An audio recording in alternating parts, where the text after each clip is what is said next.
No es buenas tardes. No me pidan que me apure porque no puedo moverme.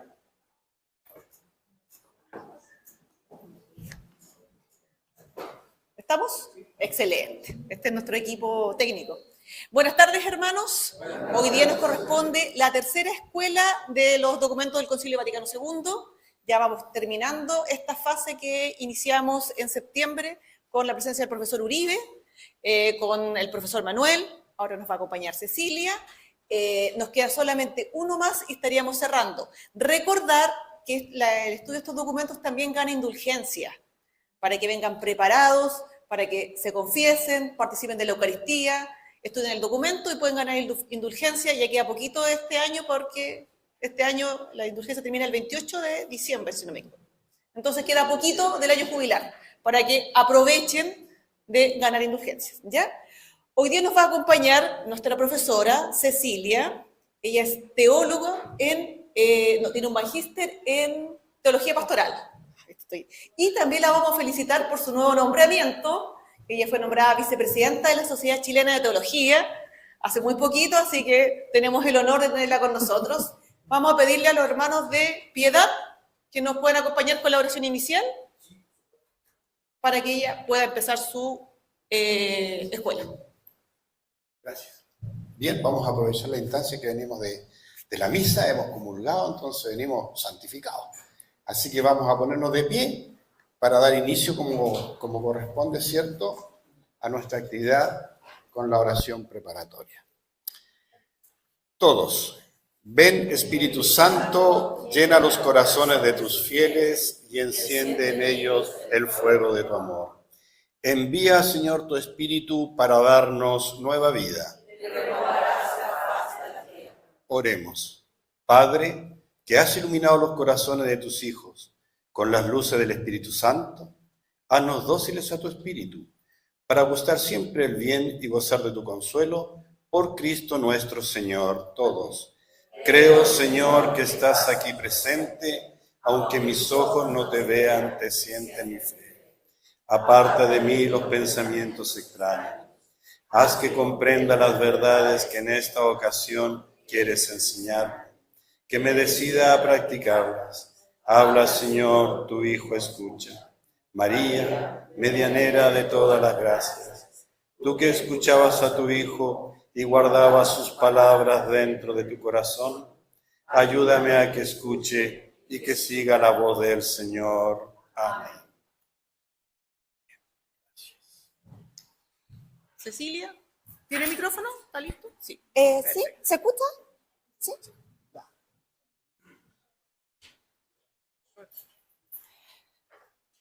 ¿Sí? Buenas tardes, buenas noches, casi. Ahí sí. ¿Ahí se escucha bien? Ya. Veo varias caritas conocidas, ¿cierto? Sí. Nosotros nos hemos encontrado en animación bíblica, por allá también, don Camilo, si no me recuerdo, ¿cierto? Allá también. Bueno, José, Anita. Sí, varias caritas conocidas. Bueno, mi nombre, como ya dijeron, es Cecilia Pérez Mora. Yo soy teóloga. Mi preparación es en teología pastoral, preparación y vocación. Llevo varios años trabajando al servicio de la iglesia acá en Concepción. Y tengo un hijo de 4 años que es maravilloso y se llama Mateo. Eso les quiero, cosas importantes de él. Trabajo en la universidad hace varios años y bueno, José junto a Anita me convocaron para que compartamos este documento tan importante para nosotros. ¿Por qué es tan importante? Lumen Gentium, Concilio Vaticano II. Ustedes ya son expertos, ¿cierto? Ya vieron lo central en Dei Verbum, luego vieron Sacrosanctum Concilium, ¿cierto? Y ahora Lumen Gentium. ¿Por qué Lumen Gentium tiene ese nombre? ¿Alguien sabe qué significa Lumen Gentium? La luz de las gentes. ¿Y quién es la luz de las gentes? Jesús. Así empieza este documento, ¿ya? Jesús es nuestra luz, aquel que nos guía y nos va a llevar, ¿a quién? Al Padre, ¿ya? Entonces, ¿Por qué es tan central este documento? Porque este documento habla de quiénes somos. ¿Qué es la iglesia? Pueblo de Dios. Cuerpo de Cristo, pueblo de Dios, pero esencialmente, ¿qué es? Nosotros. Nosotros, no es un templo, no es la institución. Una parte de la iglesia es institucional, pero la iglesia somos nosotros. Por lo tanto, este documento va a hablar de nuestra identidad como cristianos. ¿Ya? Bueno, en algún momento me voy a sentar, pero por lo general me gusta hacer clases de pie. Clases. Bueno, esto ustedes ya lo saben de memoria, yo quise simplemente traerlo como a colación en cuanto a las fechas más importantes del Concilio Vaticano II, que obviamente lo convocó el Papa Bueno. Ustedes saben que ese era el sobrenombre o el apodo, ¿cierto?, que tenían para Juan XXIII, ¿ya? Y él convoca este concilio para darle una perspectiva más cercana a nuestra vida de fe, a la vida eclesial, ¿ya? Por lo tanto, se inicia todo este proceso en 1962, en octubre, pero en el 63 muere Juan XXIII, ¿y quién asume? Pablo VI. Pablo VI. Y él tuvo la sabiduría, bajo la escucha del Espíritu Santo, la acción del Espíritu Santo, de seguir con este proceso. Porque él perfectamente pudo haber cortado hasta ahí. Así como pasó con el Concilio Vaticano I, que quedó a medias, ¿ya? Pero el Concilio Vaticano II continúa gracias a la acción del Espíritu, ¿cierto? Y obviamente a este Papa que toma la vacante papal. Bueno, y Lumen Gentium, como documento, constitución dogmática de la Iglesia o sobre la Iglesia, se promulga en 1964, después de varias discusiones. Este fue uno de los documentos más complicados de llevar a la luz. ¿Por qué? Porque hay que decirlo. Nuestros cardenales, nuestros obispos, ¿cierto?, se agarraron de las mechas, que a lo mejor no tenían mucho, pero sí, hubo muchas discusiones, porque sobre todo este documento era el continuador del Concilio Vaticano I. Se quería hacer como una continuación y se tiende a pensar que es continuación, pero en realidad da otro enfoque. Y ese enfoque se va a entender con Lumen Gentium, seguido de Gaudium et Spes, que van a ver después con Francisca Orellana, ¿cierto? Ya, entonces, ¿cuándo concluye finalmente el proceso Concilio Vaticano II? En el 65.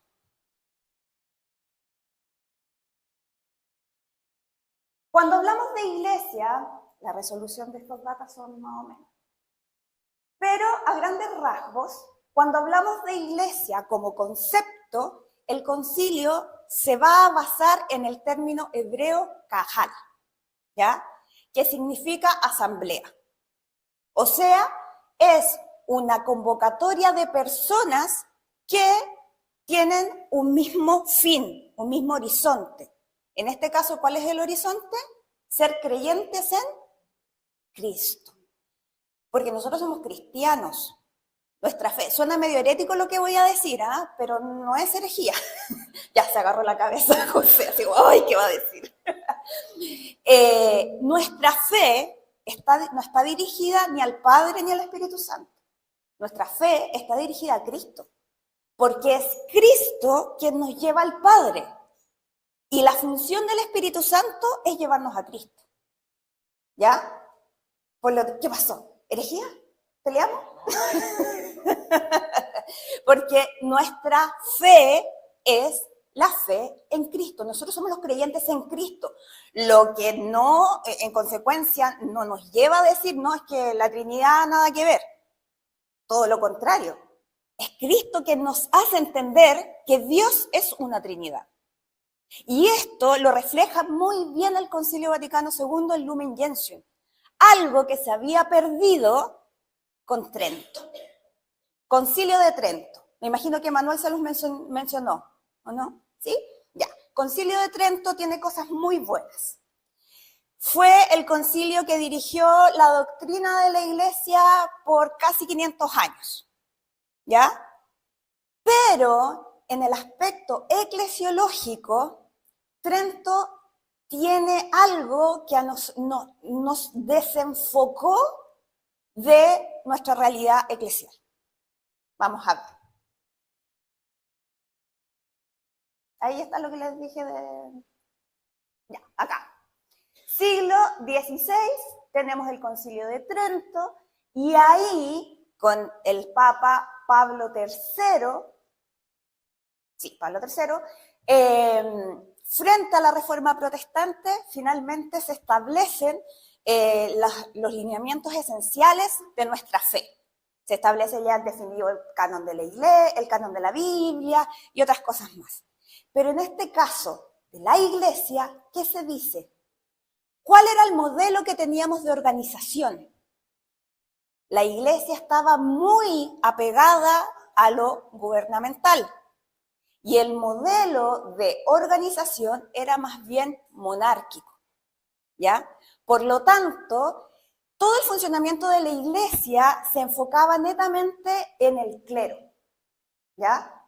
¿Y cuál era el foco central? Cristo, que está bien, pero la mirada de la Iglesia en ese entonces era cristológica, que eso es un error. Suena raro también y medio herético, pero no lo es. Yo les voy a explicar por qué. Cuando nos fijamos en una iglesia cristológica, estamos enfocándonos solo en una persona de la Trinidad. Estamos diciendo que el origen eclesial está solo en Cristo. ¿Cuándo se inauguró la iglesia? En Pentecostés. Claro, pero se inauguró la iglesia en Pentecostés en el momento, en la historia. La iglesia existía de antes.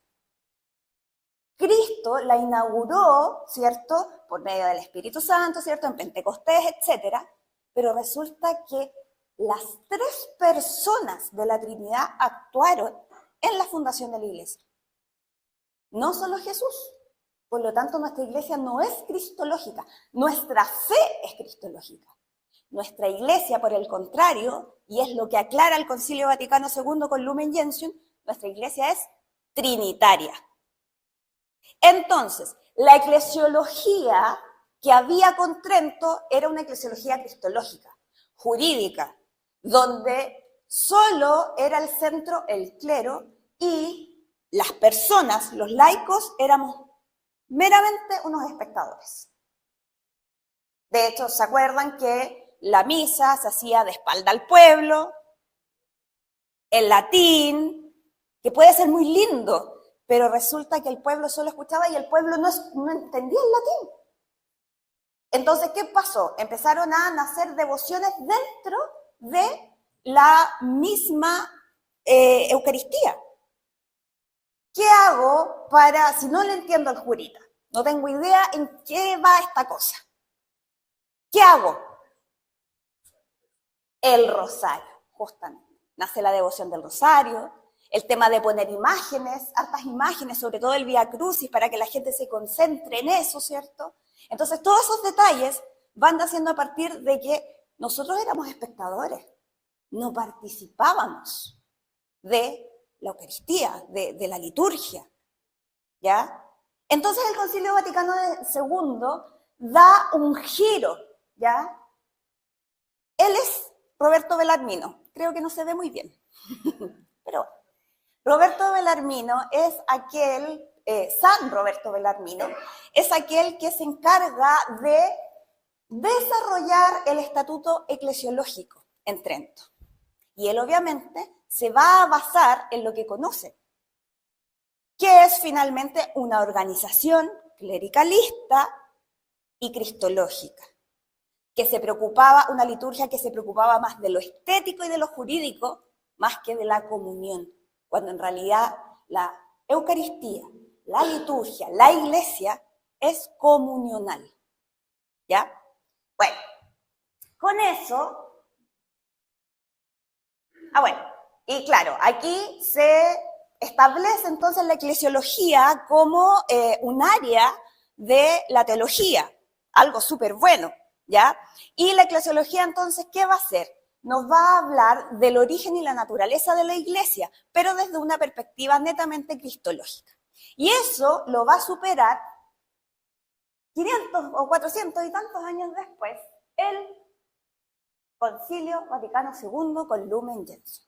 Una de las grandes peleas que tenían los más dogmáticos, los más apegados a la doctrina, con aquellos que estaban llevando adelante todo este cambio, este giro de perspectiva eclesiológica, es que este concilio es pastoral. Casi así como que rasca. Pastoral. Cuando lo pastoral era algo así como las cosas del día a día, sin importancia. Y resulta que este es el primer concilio pastoral, porque es el primer concilio que en realidad toma en cuenta a la iglesia en su totalidad. Por eso es pastoral, porque es la vida de la iglesia. Y este documento es tan valioso y es tan hermoso conocerlo, porque resulta que nos habla de la naturaleza de la iglesia. Y esa naturaleza es de relación.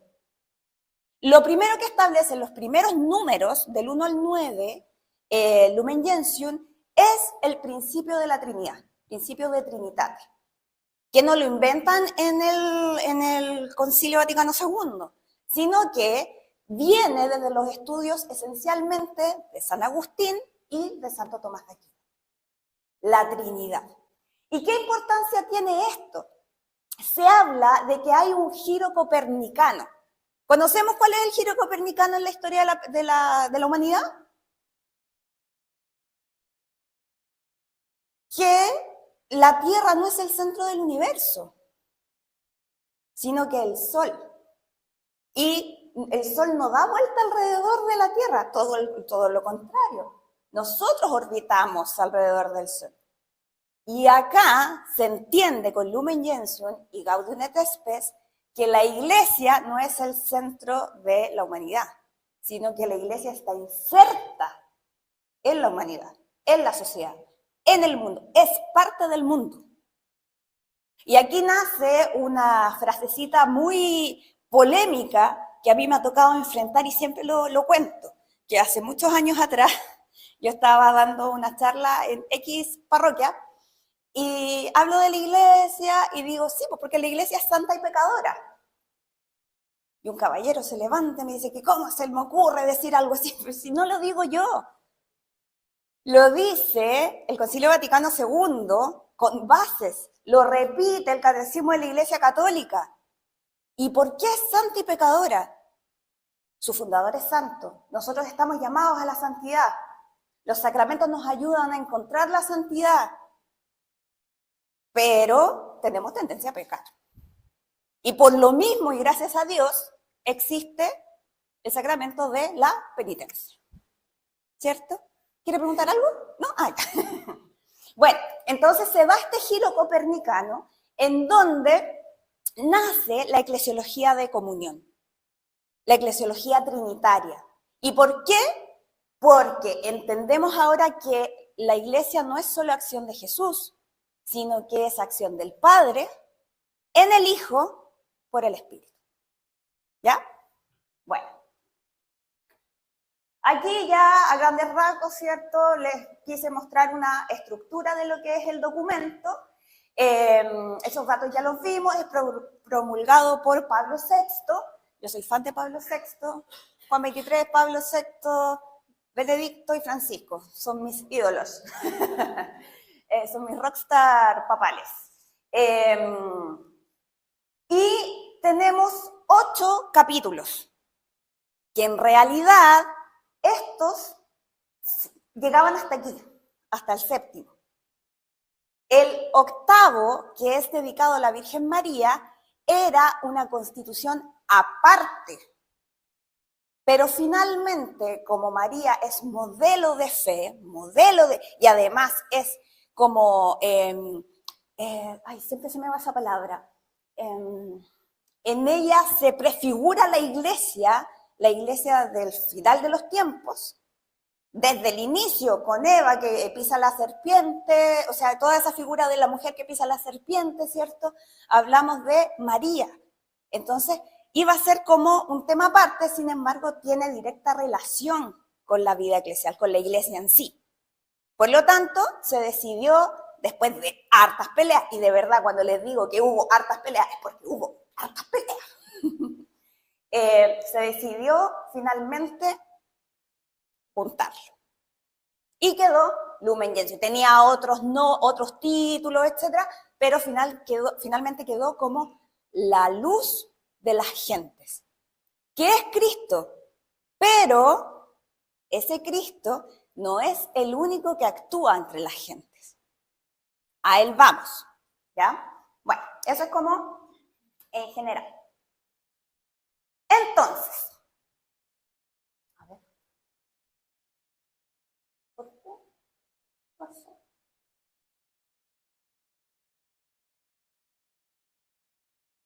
¿No se ve toda la diapositiva? No. Bueno. No se alcanza a ver toda la... pero no importa. Esto arriba dice primer capítulo, ¿ya?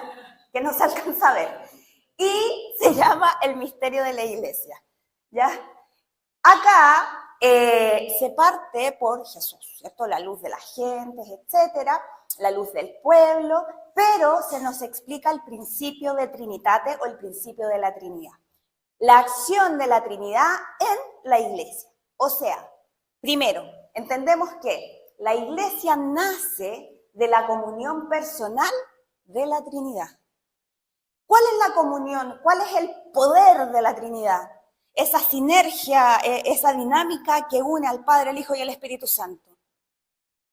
¿Cuál es esa sinergia? ¿Cómo se llama?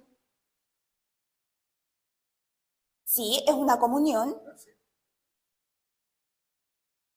Es como consecuencia la gracia. ¿Cómo? El amor. La perijoresis, en términos teológicos, así se llama, perijoresis, aplicado la perijoresis es, en el fondo, el amor trinitario. ¿Qué une al Padre, al Hijo y al Espíritu Santo? Ese amor que les permite interactuar entre ellos, ¿ya? Y ese amor es tan grande que desborda la Trinidad. Y la desborda, en consecuencia, esto se derrama, este amor se derrama. Y por eso Dios crea, por tanto amor que tiene, crea al ser humano, crea al mundo. Y a pesar de que el ser humano iba súper bien, pero metimos las patas en el pecado original, ¿cierto? A pesar de eso, perdón, yo soy súper coloquial para hablar, disculpen.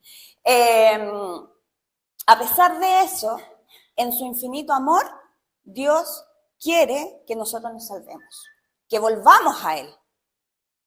Y eso es amor, pero no ese amor de Disney, no ese amor romantizado. El amor de Dios por el cual nos ha creado y que nos invita por medio de Cristo a tenernos entre nosotros es mucho más profundo. Se arraiga en el tema de la dignidad, porque somos hechos a imagen y semejanza, ¿cierto? En el hecho de que somos libres, de que somos relacionales, de que poseemos razonamiento, etc. Todo eso va enfocado o tiene su trasfondo o fuente en el amor de Dios, ¿ya? Bueno, entonces, nace de la comunión personal de la Trinidad y se extiende a los seres humanos. Por otro lado, nace también del amor del Padre. Es fundada en la historia, en el tiempo, aquí en nuestra... Imagínense, Dios es Dios. ¿Para qué Él se iba a venir a instalar entre nosotros? Si Él es Dios. La humildad de Dios es inmensa. que vino a instalarse entre los seres humanos, por puro amor. Y nosotros andamos haciendo cortes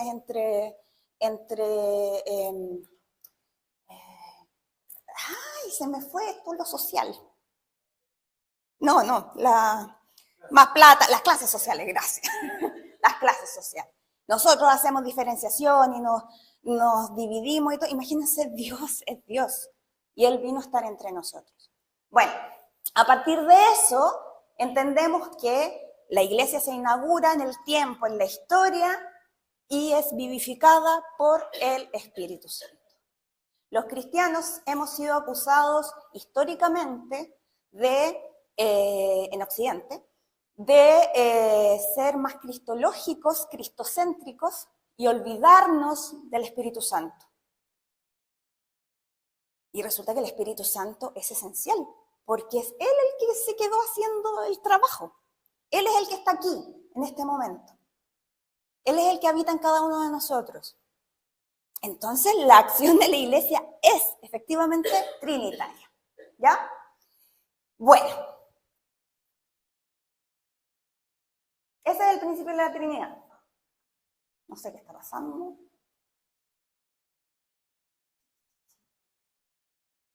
Ya. Entonces, ¿cuál es la acción del Padre? El Padre va a llevarnos hacia la participación con Él, por medio del Hijo, con la acción del Espíritu, ¿ya? Él va a convocar a los creyentes, en Cristo en este caso, y ahí nos saltamos al tiro al Nuevo Testamento, y nos reúne como su Santa Iglesia. Pero resulta que la Iglesia no fue solo... Sí, no, pero es que estoy con los dedos. La Iglesia en sí no fue creada solamente, o sea, su historia no comienza con el Nuevo Testamento, sino que mucho antes. La Iglesia tiene una fundación previa. Estaba, como dice ahí, acá, se prefigura desde el origen del mundo, porque Dios es proactivo. Vio que nosotros cometimos un error y ante el problema buscó una solución inmediatamente. Y Él ya empezó a planificar, ¿cierto?, en este plan de salvación, la iglesia. ¿Ya? Entonces, está prefigurada en el origen del mundo y es preparada en el pueblo de Israel. O sea, la fundación previa a Pentecostés está en la convocación del pueblo de Israel. Dios llamó a ciertos hombres para formar su pueblo. ¿Y para qué conforma un pueblo?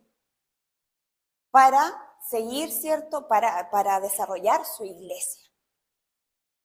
Este auxilio en nuestra realidad que nos lleva hacia Él, que nos devuelve, nos encamina hacia Él.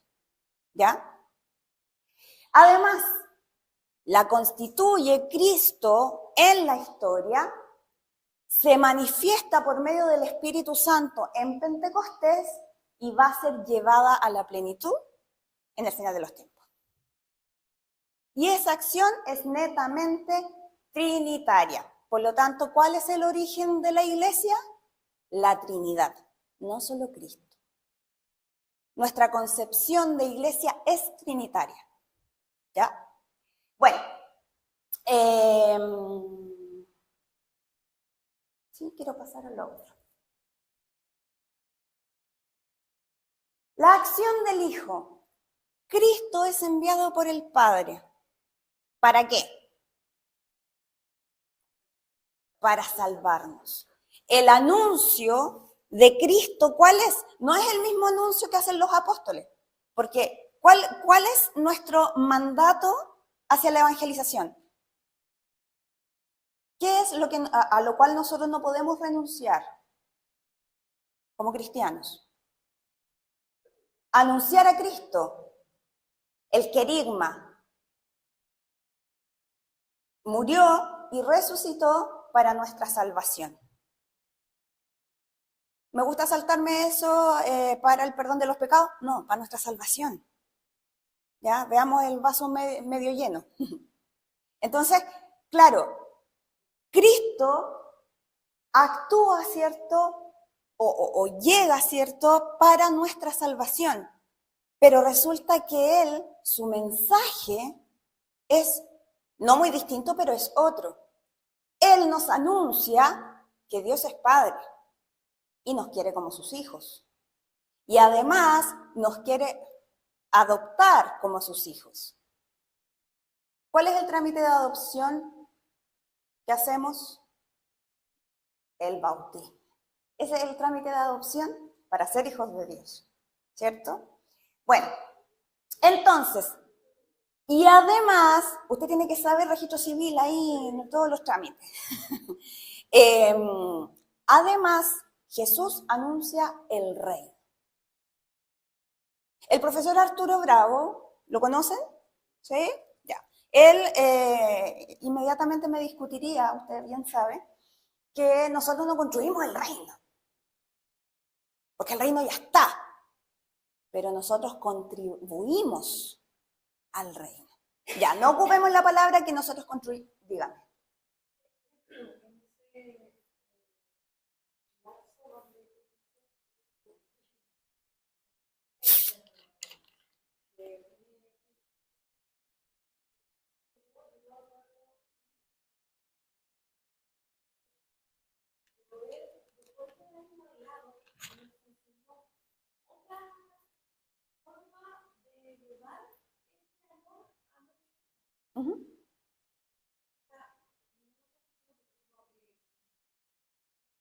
¿Cristocéntricos?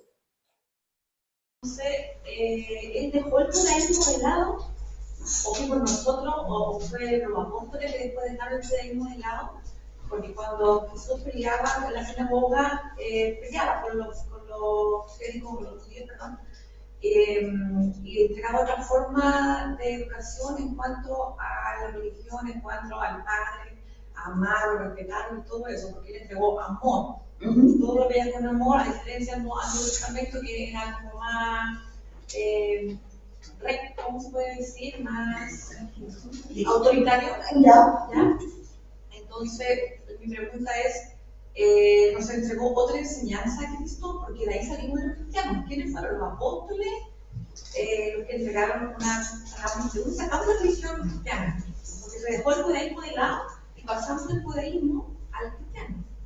Ya. Ahí hay que bajar ese mito. Para mí es un mito. Jesús no dejó de lado el judaísmo. Jesús no vino a abolir la ley judía. Todo lo contrario. Él vino a mostrar el real significado o resignificar aquello que Dios le entregó al pueblo judío y que el pueblo judío quizás no entendió en su totalidad. Que es esta ley tan rica, los 10 mandamientos, ¿cierto? Que siguen hasta el día. O sea, nosotros no podemos separarnos del pueblo judío, porque ese es nuestro origen. La revelación de Dios se da en el pueblo judío. Nuestra fe es judeo-cristiana. Pero Cristo resignifica estos 10 mandamientos, estas 10 palabras, que los judíos hicieron tan propias que la reglosaron en 1001 leyes en relación a eso. Y Jesús les viene a decir, oye, está bien, está súper bien lo que ustedes dicen y predican, pero recuerden que el centro y fundamento de estos 10 mandamientos es el amor. Por eso los 10 mandamientos los resumen 2. Amar a Dios sobre todas las cosas y amar al prójimo como a ti mismo. Los 3 primeros mandamientos son en dirección a Dios. Los 7 siguientes, relaciones humanas. Y eso es amor. ¿Ya? Y además añade uno más, que se desprende de estos 10 mandamientos. El mandamiento del amor. Ámense los unos a los otros como yo los he amado. Como Cristo nos amó. Y Él nos amó hasta el extremo. Complejo. Pero, claro, hay cosas que nos separan de los judíos. Recordemos que nosotros nacimos desde el judaísmo. Y los cristianos fueron denominados al principio como una secta del judaísmo. sus raíces están en el pueblo de Israel. Pero Cristo resignifica. Por eso, nuestro Pentecostés es de origen judío. Nuestra Pascua es de origen judío.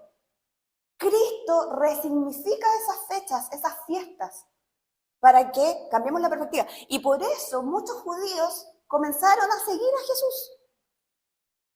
Y, entre comillas, se convirtieron al cristianismo, se convirtieron en seguidores de Cristo. Pero la base es judía. Por eso, Jesús no viene a tarjar, a neutralizar la ley judía. Todo lo contrario. Desde esa ley, la resignifica desde el amor. ¿Ya? Entonces, por eso Entonces no tendríamos el Antiguo Testamento como parte de nuestra fe. Pero resulta que la alianza antigua, que es el Antiguo Testamento, está en real concordancia con el Nuevo. Porque en el Antiguo se anuncia lo que se hace real, visible, en el Nuevo.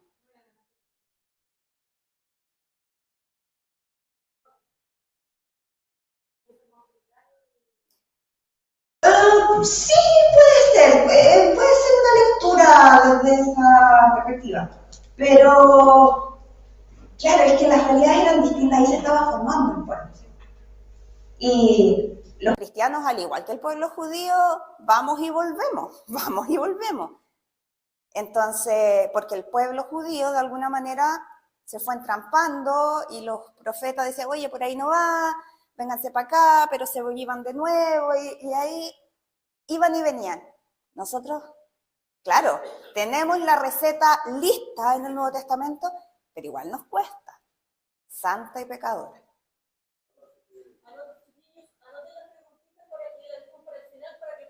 Ya, vale. Ya, perdón. Ya, entonces, esa es la acción del Hijo. Y la del Espíritu Santo, ya sabemos, ¿cierto? Va a embellecer con sus frutos a esta iglesia y nos va a dar la parresía. ¿Qué es la parresía? La fuerza, la voluntad la valentía, ¿cierto?, de salir a compartir el anuncio del Evangelio, o sea, la persona de Cristo. Bueno, así el Concilio Vaticano II con Lumen Gentium va a mostrar varias figuras de lo que es la iglesia. Menciona, por ejemplo, que es un redil, como Jesús, su pastor, ¿cierto? Es una grey, es labranza, es una edificación de Dios, es la Jerusalén de arriba. La iglesia es la Jerusalén de arriba, o sea, el nuevo pueblo de Dios, ¿ya? Bueno, y está en destierro porque estamos llamados a volver, ya no a Jerusalén terrestre, sino que al jardín del Edén, ¿cierto? Bueno. Estas son las imágenes más conocidas y que nombra el Lumen Gentium, que es cuerpo de Cristo. Yo creo que no voy a entrar en la explicación de eso porque lo manejamos, ¿sí? Ya, ok. Entonces, el cuerpo de Cristo que el Concilio Vaticano II se va a basar esencialmente en algunos textos del Antiguo Testamento, pero bien en la formación que da San Pablo en sus cartas, ¿ya? Cristo es la cabeza de esta comunión de fieles llamados a seguirle. Y nosotros somos sus miembros. Por eso, a donde yo voy, no digo yo, sino que donde va el cristiano, va la iglesia. Ay, qué patúa la profe, a donde yo voy, va la iglesia. No, todos, a donde ustedes caminan, los bautizados, ¿cierto?, va a la iglesia, porque nosotros conformamos el cuerpo de Cristo.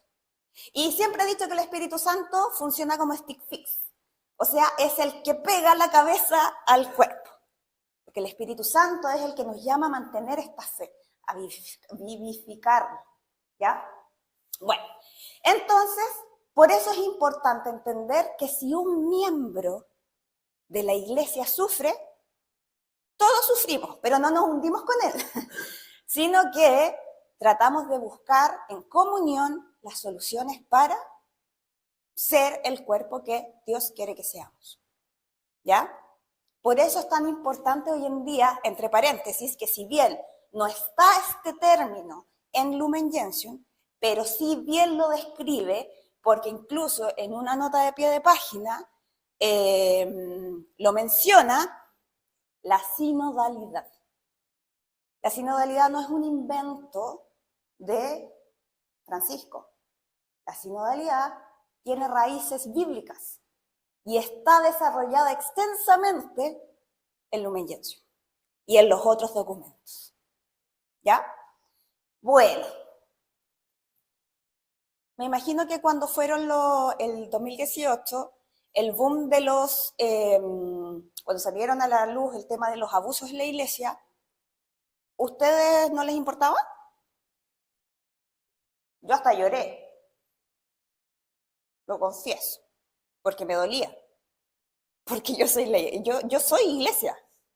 Entonces, lo que pasa a todos nos afecta. Ahora, claro, no podemos quedar en llorar nomás, pero la idea es que hagamos algo para solucionar en conjunto, ¿ya? Bueno, este cuerpo de Cristo entonces va a ser una comunidad de fe y esperanza, pero además lo esencial es la caridad. Si nosotros en este momento entráramos al cielo, ojalá, ¿seguiríamos teniendo fe? No, no es que que se pierda. ¿Para qué más fe? Si ya se cumple en lo que yo creo, ya estoy viendo esa realidad invisible. No necesito fe. ¿Necesito esperanza? No, porque ya se cumplió lo que esperaba, estar en el reino. La patúa, es una suposición. Pero la caridad, que es el amor, nunca se va a perder. Nunca se debe perder. ¿Por qué? Porque nosotros nos dicen que el reino de Dios, Cristo nos enseñó que el reino de Dios es plenitud para nosotros. ¿Y qué más pleno que vivir en el amor? Si yo amo como Dios me ha pedido que ame, es porque yo respeto al otro, no necesito nada más, no estoy falta de nada, estoy bien, estoy plena. Exacto. Bueno, otra cosa, entendemos que la iglesia va a ser una asamblea visible y obviamente una comunidad espiritual porque es el Espíritu Santo quien nos reúne, ¿ya? La iglesia terrestre, enriquecida con los bienes celestiales. ¿Cuáles son los bienes celestiales? Todo aquello que nos hace, las gracias que Dios nos otorga. Recordemos que con el bautismo, con los sacramentos, ¿cierto?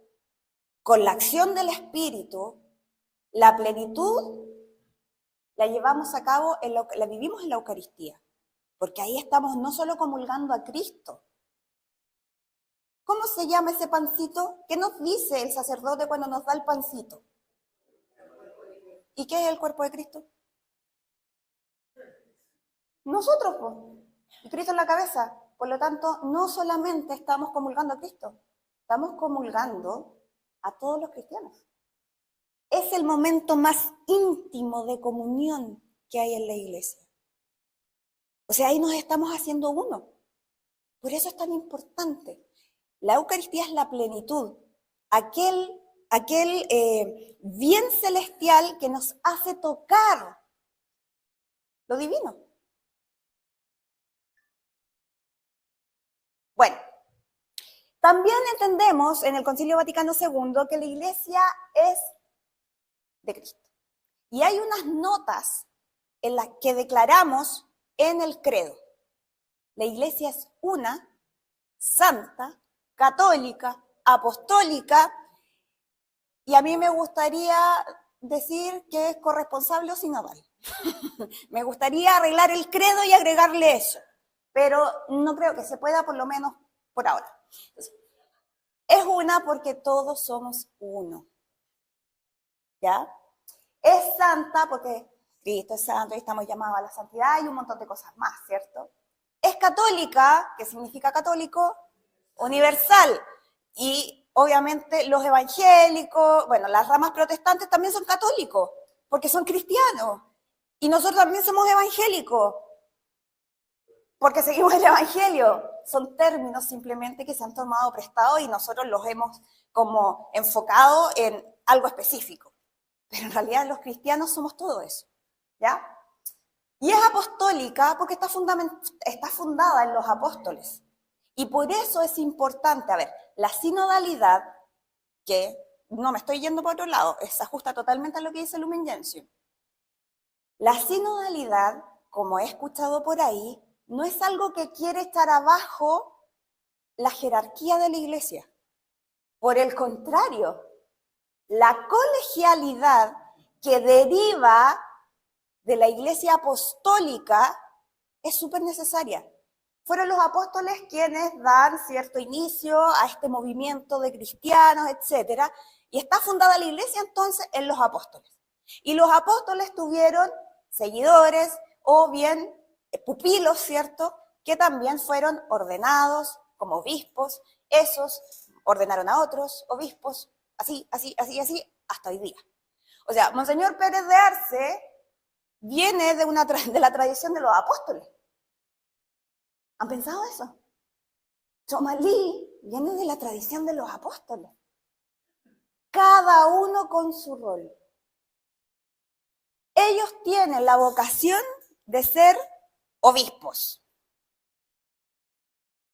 Está la vocación de ser sacerdote. Ellos antes de ser obispos son sacerdotes, pero antes fueron laicos. Yo tengo la vocación de ser laica. Yo no quise ser religiosa. Nunca estuve en un convento. Mi vocación de la vida pastoral va en la formación, en la animación bíblica, en la infancia misionera, etc. Mi rol es aportar desde aquí a la fe, desde mis dones y carismas. Bueno, la colegialidad es lo mismo. El clero no hay que abolirlo, como piensan algunos que está proponiendo la sinodalidad. No, todo lo contrario. Desde su rol cada uno participemos de la fe, participemos en la iglesia, seamos corresponsables, responsables cada